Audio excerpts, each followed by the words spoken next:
Assalamualaikum warahmatullahi wabarakatuh. Kembali lagi di kelas seni budaya. Kali ini kita akan membahas fungsi tari tradisional. Nah, Indonesia punya banyak banget kan tari tradisional. Kalian pasti udah pernah nonton tari tradisional. Tapi setiap tari ternyata memiliki fungsi masing-masing. Nah, kira-kira kalian udah tahu belum nih apa saja fungsi tari? Nah, biar kalian gak penasaran lagi, yuk langsung aja kita bahas. Nah, beberapa fungsi tari diantaranya sebagai sarana hiburan, upacara, pendidikan, dan juga tontonan. Nah, kira-kira yang mana aja yang masuk ke dalam fungsi-fungsi tari tersebut? Nah, kita mulai dari fungsi tari sebagai sarana hiburan. Merupakan suatu pertunjukan tari yang dibuat untuk dapat membuat penonton dan penari dan orang-orang yang berada dalam penyelenggaraan tari itu menjadi gembira atau terhibur. Contohnya, nah seperti video yang ditampilkan pada pembahasan ini nih. Tari Dogdog Lojor. Nah, tarian ini merupakan tarian yang berasal dari Jawa Barat yang punya fungsi sebagai sarana hiburan.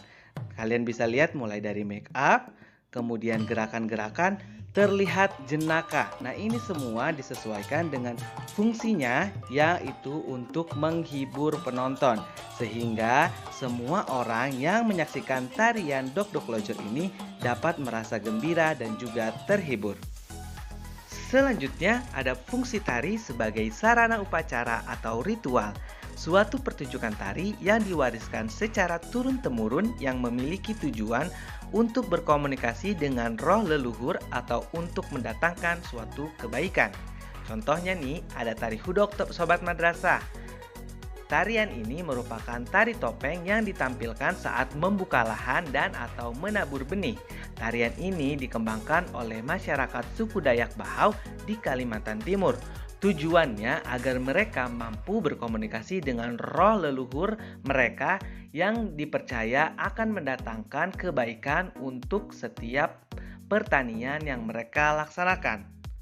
Selanjutnya ada fungsi tari sebagai sarana pendidikan, di mana suatu pertunjukan tari yang kita tonton dapat memberikan beragam nilai-nilai moral dan pengetahuan yang dapat mendidik penontonnya.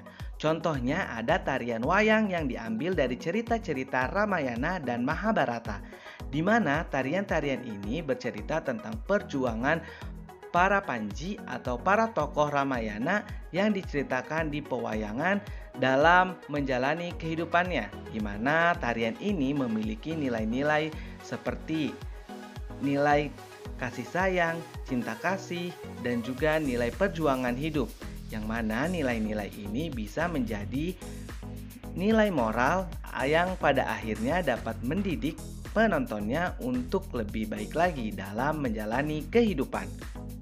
Selanjutnya ada fungsi tari sebagai tontonan. Tarian ini dimaksudkan untuk penikmat seni yang menginginkan gerak tari dengan nilai estetis yang tinggi. Contohnya ada tari jaipong nih teman-teman. Tari yang dikembangkan dari tarian ketuk tilu yang berasal dari Jawa Barat. Nah, tarian ini memiliki variasi gerak yang sangat beragam, intensitas gerak yang tinggi dan juga power gerak yang sangat kuat sehingga menimbulkan nilai estetis yang lebih tinggi dari aspek koreografi dan juga komposisi tarinya. Nah, ini biasanya nih sering diadakan pada acara-acara lomba untuk tari yang memiliki fungsi sebagai tontonan. Nah, bagaimana? Kira-kira sekarang kalian sudah bisa ngebedain belum contoh tari berdasarkan fungsinya? Harus sudah bisa ya. Nah, mungkin selanjutnya pertanyaan yang muncul di kalian adalah, mungkinkah suatu tari memiliki fungsi lebih dari satu? Nah, sangat bisa ya. Hal ini dikarenakan setiap tari tradisional di Indonesia senantiasa mengalami perkembangan sehingga memungkinkan suatu pertunjukan tari mempunyai nilai yang beragam.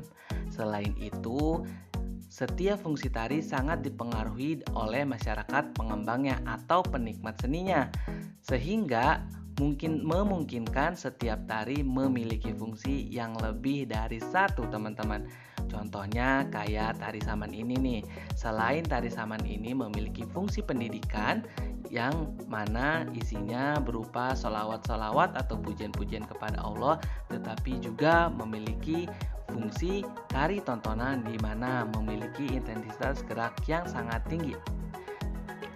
Gimana? Semoga kalian semua sudah paham dengan pembahasan yang tadi kita jelaskan. Kalau misalkan masih ada yang kurang jelas, silahkan kalian tulis pertanyaan kalian di kolom komentar. Semoga Bapak bisa lebih menjelaskan apa yang belum kalian pahami. Nah, sampai sini dulu ya pembelajaran kita mengenai fungsi tari tradisional. Mudah-mudahan kalian bisa menerapkan ilmu ini di kehidupan sehari-hari. Terima kasih, mari bersama kita lestarikan dan kembangkan budaya bangsa. Jangan lupa untuk tekan like pada video ini, kemudian juga komen, dan juga jangan lupa untuk di-subscribe channelnya.